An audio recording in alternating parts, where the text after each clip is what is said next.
Captain Tom Miller watched with barely concealed amusement as Ambassador Vex struggled to lift the simple ceramic mug. The alien's spindly fingers trembled under the strain of what, to a human, was nothing more than a coffee cup. "Is everything all right, Ambassador?" Tom asked, maintaining a diplomatic poker face. "Yes, quite," Vex gasped, his translucent skin flushing a deep purple with exertion.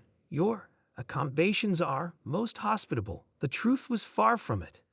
This was the first diplomatic mission between humans and the Ardonian Confederacy, and things weren't going well.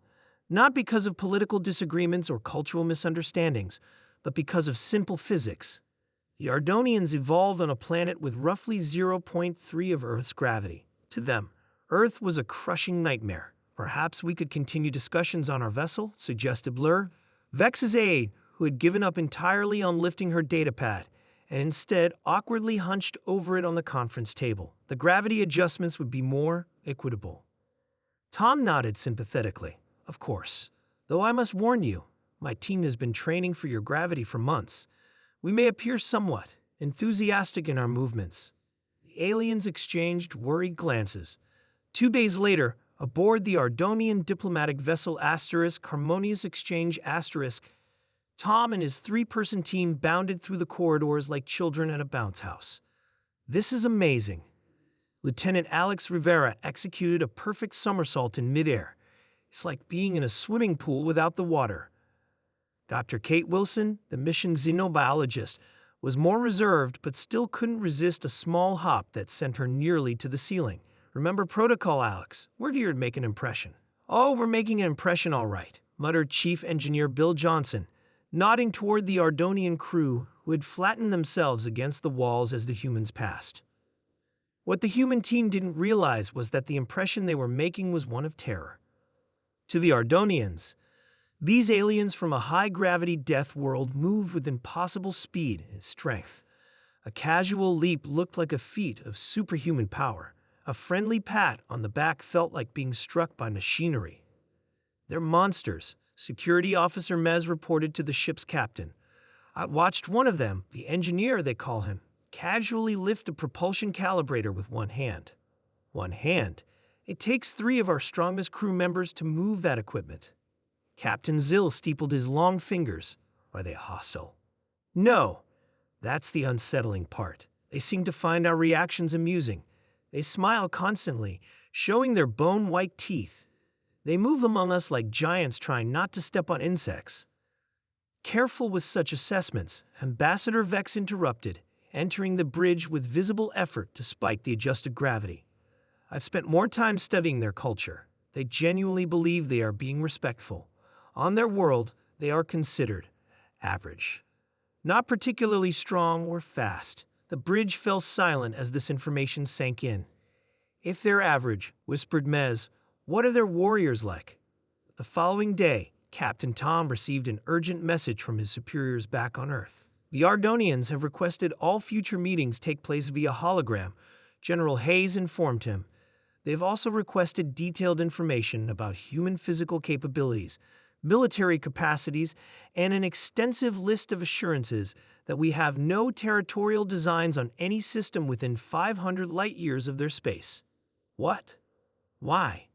Tom asked, genuinely confused. The talks were progressing well. Hayes sighed. "Apparently, one of your team members helped an Ardonian technician move some equipment. You lifted a component that would normally require a small team of their people."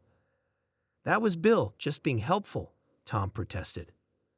"Well, just being helpful has convinced them that humans are some kind of super soldiers." The misunderstanding became clear when Ardonian intelligence intercepted human entertainment broadcasts. What they saw horrified them.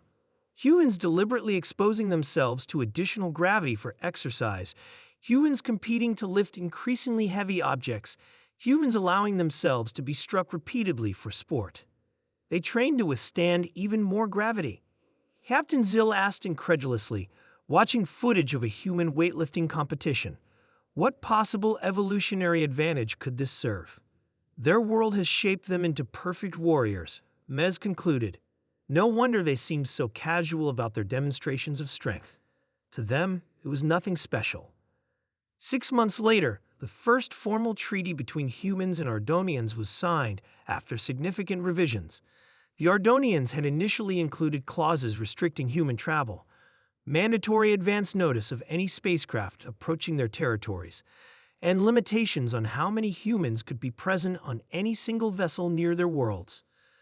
Tom and his team worked tirelessly to convince them that humans had no hostile intentions. The breakthrough came when they invited an Ardonian delegation to observe everyday life on Earth via secure video feeds. The aliens watched in fascination as elderly humans walked through parks, children played without demonstrating extraordinary abilities, and people of all shapes and sizes went about their normal routines, struggling with heavy luggage, getting winded climbing stairs, complaining about physical labor. They're not all warriors. Ambassador Vex finally understood. They're just adapted to their environment.